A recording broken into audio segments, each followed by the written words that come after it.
अस्सलाम वालेकुम, मैं हूं समर अब्बास। आप मेरा व्लॉग देख रहे हैं। नाज़रीन, जो हम बढ़ रहे हैं इंतखाबात की तरफ, कुछ चीज़ें ऐसी हो रही हैं कि जिस पे मुझे बीइंग पाकिस्तानी बड़ी हैरत तो नहीं है, चूँकि ये पाकिस्तान के अंदर होता आया है।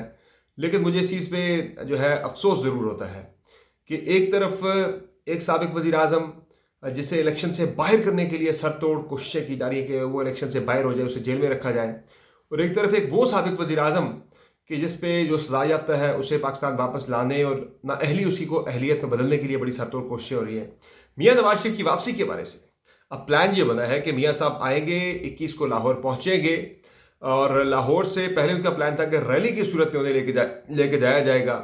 लेकिन अब प्लान ये बना है कि मीनार पाकिस्तान पे जलसा होगा और मियाँ साहब को हेली के जरिए एयरपोर्ट से मीनार पाकिस्तान पहुंचाया जाएगा, रैली नहीं निकाली जाएगी। इस हवाले से फ़िक्र पीएमएलएन को यह है कि कहीं मियाँ साहब लाहौर एयरपोर्ट से ही गिरफ्तार ना हो जाए, रैली वहीं की वहीं रहे और मियाँ साहब को लेके अगले चले जाएँ। खैर, इंतज़ामात तो पूरे हैं और वैसे भी पीएमएलएन के 2 वुकला को जिनमें पर्टिकुलरली आज़म नज़ीर तारड़ और अमजद परवेज़ हैं, उन्हें टास्क दे दिया गया कि आपने हर सूरत में मेक श्योर करना है कि आपने मियाँ साहब के लिए बेल बिफोर अरेस्ट जो है वो सिक्योर करनी है। अब इस केस में जब वो सज़ा याफ्ता होने के साथ-साथ वो अदालत को मतलूब भी हैं, अदालत से वो मफरूर भी हैं, तो इस सिलसिले में आपको अदालत में आके पहले सरेंडर करना पड़ता है। आप बेल बिफोर अरेस्ट ले नहीं सकते, लेकिन पाकिस्तान के अंदर सब कुछ जायज़ है और वैसे भी कानून को पिछले कुछ महीनों से यहाँ मोम की नाक बना लिया गया है। जो जिसे जिस तरफ चाहे मोड़ सकता है और मरोड़ भी सकता है, जिस तरह से हम होता देख रहे हैं पाकिस्तान के अंदर। इसलिए कुछ भी बईद नहीं है कि मियाँ नवाज शरीफ साहब को बड़े प्रोटोकॉल के साथ एयरपोर्ट जब वो पहुँचे तो वहाँ से हेली पे बिठा के, अब मुझे हैरत नहीं होगी अगर कोई सरकारी हेली में उन्हें अगर एयरपोर्ट से एयरलिफ्ट करके पहुंचाया जाता है मीनार पाकिस्तान पे जलसे के लिए, मुझे इस चीज़ पे भी हैरत नहीं होगी अगर वो सरकारी हेली में उन्हें पिक करने पहुंच जाता है वहाँ पे। बहरहाल अब ये तो जलसा करेंगे वहाँ जाके, फिर उसके बाद वो प्लान यही है कि उनको बेल बिफोर अरेस्ट दिलवा के वो अपने घर चले जाएं और एट मैक्सिमम यानी कि एट बेस्ट जो है वो मैक्सिमम इनके जो उनकी कोशिश ये भी है कि अगर ये नहीं होता, मैक्सिमम तो ये है कि ऐसा हो जाए, बेल बिफोर अरेस्ट मिल जाए। अगर ऐसा नहीं होता तो उसके लिए फिर प्लान बी ये है कि किसी तरह से मियाँ साहब के रायबंद की उनकी रिहाइशगाह को सब जेल डिक्लेयर करवाया जाए ताकि उन्हें जेल न जाना पड़े, अपने घर ही जाएं। आ रहे पाकिस्तान में 4 साल की मफरूरी काट के दोबारा वज़ीर आज़म बनने के लिए अवामी लीडर भी खुद को कहते हैं, लेकिन जेल जाते हुए बड़ा डर लगता है। दूसरी तरफ वो लीडर है कि जिसको आप जेल जाने से डराते थे, वो अब 1.5 महीने से जेल में बैठा है और यकीन जानिए, मैं पहले भी इस पर एक मरतबा कमेंट कर चुका हूँ कि पाकिस्तान के अंदर बड़े बड़ों की नींदें उड़ी हुई हैं इस हवाले से कि पहले तो डराते थे इमरान खान को कि वो जेल चला जाएगा, जेल चला जाएगा, और बार बार डराते थे इस हवाले से, कभी रेड हो रही है, कभी क्या हो रहा है। अब तो वो जेल चला गया और वो कह रहा है कि मैं जेल काटूंगा, मैंने कोई डील नहीं करनी। पिछले हफ्ते जब मैंने वज़ीर आज़म अनवारुल्लाह काकर साहब का इंटरव्यू किया तो उनसे भी जब मैंने पूछा कि क्या इमरान खान को डील सीख कर रहे तो उन्होंने कहा जी मेरे में ऐसी कोई बात नहीं है। अगर डील सीख कर रहे होते, ज़ाहिर उन्होंने डील अनवारुल्लाह काकर से सीख नहीं करनी, वो इदारों से करनी है, लेकिन केयर टेकर प्राइम मिनिस्टर के इल्म में तो ज़ाहिर है ये चीज़ होनी चाहिए, आइडियली उनको पता होना चाहिए, लेकिन ज़ाहिर है अब वो कह रहे हैं ऐसी मेरे नॉलेज में ऐसी कोई चीज़ नहीं है डील सीख करने के वाले से, इसका मतलब है कि डील वो नहीं सीख कर रहे। नंबर 2 बातें होती थी ये इमरान खान नशा करता है, वो कोकेन के बगैर रह नहीं सकता, तो ये 42-43 दिन से वो बंदा जेल में बंद है, तो कोई नशे के बगैर इतना अरसा रह सकता है? ये थ्योरियाँ भी सारी झूठ साबित हो गई हैं। और इसके अलावा नाज़रीन, मैं जो बात कर रहा था कि बड़े बड़ों को फिक्र खाई जा रही है कि अगर उसने जेल भी काट ली कामयाबी के साथ तो उसके बाद किस चीज़ से डराएंगे, किस चीज़ से डराएंगे उसके बाद? फिर तो वो वाक़तन पहले से ज़्यादा ख़तरनाक हो जाएगा। और ज़ाहिर है जेलें जो हैं वो लोगों को लीडर बना देती हैं और जो पहले ही लीडर एक हो उसको तो फिर जेल ने क्या से क्या बना देना है। अब किससे डराओगे जेल के बाद भी? ये बड़ी फ़िक्र लोगों को खाई जा रही है, अगर वो निकल आया जेल से, जेल काट के, तो फिर वो बड़ा मुश्किल हो जाएगा उसे कंट्रोल करना, वो ज़्यादा मुश्किल हो जाएगा, ज़्यादा वो कहते हैं ना कि ज़्यादा ख़तरनाक हो जाएगा।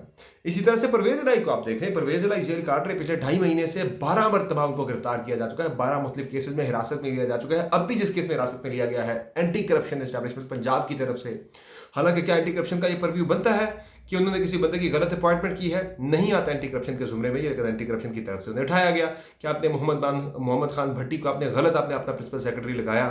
हालांकि वो लगा लिया, चले ठीक है, वो डायरेक्ट वो है, वो ब्यूरोक्रेट उस तरह से नहीं था, वो नीचे से ऊपर प्रमोट होता हुआ आया, लेकिन वो जिस तरह से भी आया, किसी की सिफारिश से आया या फिर जैसे भी आया, लेकिन वो एक ओहदे पे बैठा है, 20वें स्केल तक पहुंच गया है। तो आपने उसको लगा दिया, इसमें क्या हर्ज है। बहरहाल अब ये एंटी करप्शन का केस बनता नहीं है। क्या कोई उन्होंने पैसे लेके उसको लगाया वहाँ पे कि आपने करप्शन हो गया, परवेज इलाही साहब ने, वो उनका बाइतमाद बंदा है, उसको लगा दिया वहाँ पे। तो इस पे परवेज इलाही को उठा लिया गया। बहरहाल इसमें यह हुआ है कि परवेज इलाही को बेल मिल सकती है इस केस में, चूंकि वो जुडिशल हो गए हैं, उनसे बरामदगी कोई इसमें होनी नहीं है। तो अब मुझे लग रहा है कि शायद उनका मामला जो है वो बेल की तरफ चला जाए। अब एक चीज़ जो है इसके बाद जो अगला केस मैंने आपको बताया भी था पिछले हफ्ते कि वो एंटी करप्शन एस्टैब्लिशमेंट ने एक और केस भी तैयार किया हुआ है। यानी लेयर दर लेयर एक के बाद एक केस तैयार है कि इस केस से बरी होगा, फलां में पकड़ लेंगे, इस केस में बेल होगी, दूसरे केस में पकड़ लेंगे। अगला केस जो तैयार है वो है लाहौर के मास्टर प्लान का, कि लाहौर के मास्टर प्लान को उन्होंने एक्सटेंड करके कसूर तक लेके थे, और ऐसा करने पे उनकी अपनी ज़मीनें भी बीच में आई थी जिनकी मालियत बढ़ गई थी तकरीबन 10 अरब रुपये। तो इस केस पे भी उन्हें गिरफ्तार किया जाना जो है वो अभी बाकी है। तो पता नहीं कितनी दर्जनों मरतबा जो है परवेज इलाही को गिरफ्तार किया जाएगा। 12 मरतबा तो हो चुके हैं, इससे ज़्यादा पता नहीं कितनी मरतबा किया जाता है। और परवेज इलाही के बारे में ख़बरें ये आई हैं, बड़ी ख़तरनाक ख़बरें हैं, कि उन्होंने चेयरमैन पीटीआई को या इमरान खान को या पीटीआई को छोड़ने से साफ इनकार कर दिया है। और अब जो उनका ताज़ा बयान सामने आया है वो उनकी तरफ से, उन ज़राए से खबर ये सामने आई है कि परवेज इलाही ने कह दिया कि मेरे साथ जो होनी थी वो हो चुकी है। 2.5 महीने से परवेज इलाही हिरासत में है। अब वो ये कह रहे हैं कि मेरे साथ जो होना था वो हो चुका, जो मैंने काटनी थी मैंने काट ली है, अब इसके बाद मैं समझौता नहीं करूँगा, और चाहे मैं जेल के अंदर मर जाऊँ, मुझे मौत मंजूर है, मुझे मौत कबूल है, लेकिन मैं अब किसी भी किस्म की धौंस धांधली या किसी प्रेशर में, अब किसी भी किस्म के प्रेशर में, दबाव में आके मैं कोई ऐसा फैसला नहीं करूँगा।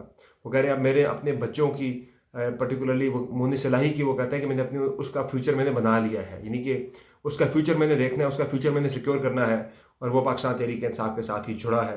अब मैं पीटीआई के साथ बेवफाई का सोच भी नहीं सकता। तो ये परवेज इलाही की सूरत हाल है। बाकी मैंने आपको कल बताया था कि 3 मजीद लीडरान जो है वो गिरफ्तारी देने का सोच रहे हैं पाकिस्तान तहरीक इंसाफ के। कल की वीडियो में आपको मैं डिटेल इस वाले से शेयर कर चुका हूँ, या वो भी आके गिरफ्तारियाँ देंगे। अब लोग बड़े खुल के सामने आने वाले हैं। जिस तरह से कल आपने देखा कि जो इबाद फारूक के बेटे अमार की नमाज जनाजा पे जिस तरह से लोग खुल के आए हैं, उन्होंने बड़ी तादाद में शिरकत की है, अपने गम व गुस्से का भरपूर इजहार किया है। तो उससे पूरी कौम के ज़मीर को इस बच्चे ने मर के झंझोड़ दिया है। और वो ख़ुद तो सो गया, लेकिन वो पूरी कौम को जगा गया है। और आज पूरे पाकिस्तान के अंदर जो फ़िज़ा है वो अभी भी बड़ी सोगवार है, और लोग बड़े ही शोक का, बड़े ही अफसोस का इजहार कर रहे हैं इस बच्चे की मौत के हवाले से। बड़े दुखी है पूरी कौम, और लोग बड़े जज्बाती भी हैं। ये जज्बात मुझे आने वाले इलेक्शन के अंदर रिफ्लेक्ट होते हुए दिखाई दे रहे हैं बैलेट बॉक्स के अंदर। जिस तरह से लोग कुछ नहीं कर सकते थे, हाँ उनके पास जो इख्तियार था कि वो जाके नमाज जनाजा में बड़े पैमाने पे, बड़ी तादाद में शिरकत करके अपना एहतजाज रजिस्टर करवाएं, उस बच्चे के साथ, उस बच्चे के वालिदैन के साथ अपनी हमदर्दी का इजहार करें। इसी तरह से आप देखिएगा कि जिस दिन मुल्क में इंतखाबात होंगे, कबूलियत शबूलियत सब एक जगह पर रह जानी है। मकबूलियत वाले जो हैं, यानी लोगों ने, पाकिस्तान तहरीक इंसाफ के वोटर्स ने बहुत खुल के अपनी राय का इजहार करना है, और वो निकल के अपना वोट कास्ट करने के लिए निकलेंगे बहुत बड़ी तादाद में, और वोट डाल के 17 जुलाई की तरह वो अपना वोट कास्ट करके अपना बदला लेंगे। सारी उनके साथ ज़्यादतियाँ, वो समझते हैं कि जैसे वो ज़्यादती कहते हैं, हमारे साथ ज़्यादतियाँ हुई, इतने अरसे से वो रोते आ रहे हैं, वो अपनी सारी ज़्यादतियों का बदला जो है वो बैलेट बॉक्स के ज़रिए लेंगे।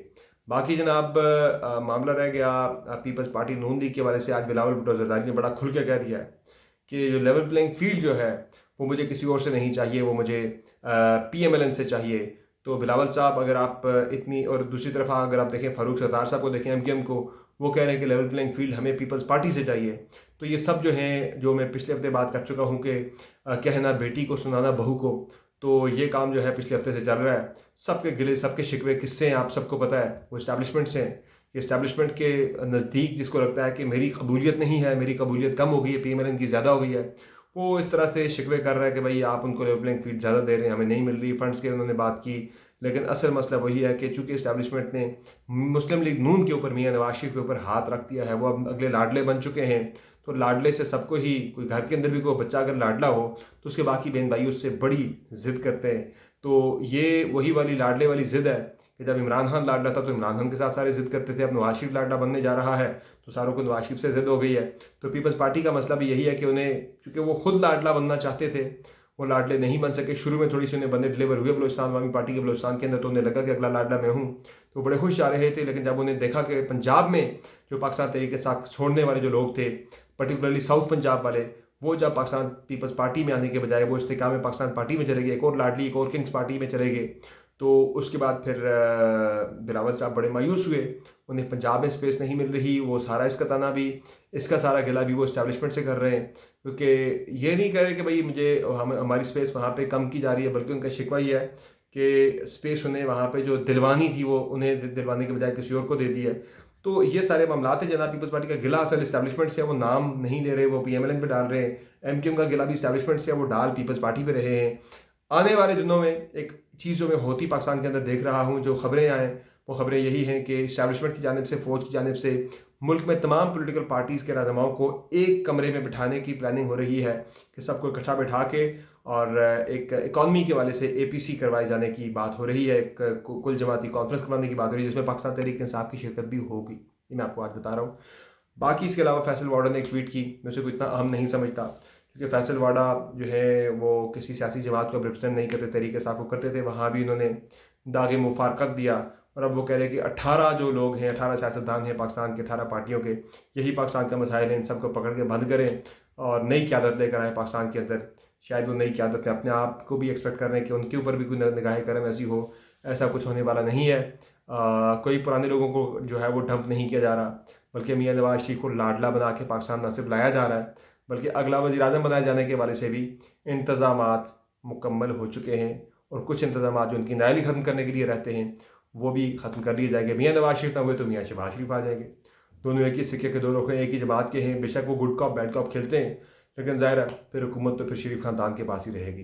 तो ये सारी प्लानिंग है जनाब। कोई यहाँ पे जमहूरियत नहीं, कोई यहाँ पे डेमोक्रेसी वगैरह, ये सब मजाक है। बंद या सिलेक्शन होती है, इलेक्शन नहीं होता। वो अब भी अगला इलेक्शन नहीं होगा, बल्कि सिलेक्शन ही होनी है, और सब सिलेक्शन आपको पता है कि किसकी होने जा रही है, किसको नॉकआउट किया जा रहा है, ये इलेक्शन से पहले ही सबको पता है। बहरहाल इतना ही आज की वीडियो में, कल फिर मिलेंगे। खुदा हाफिज़।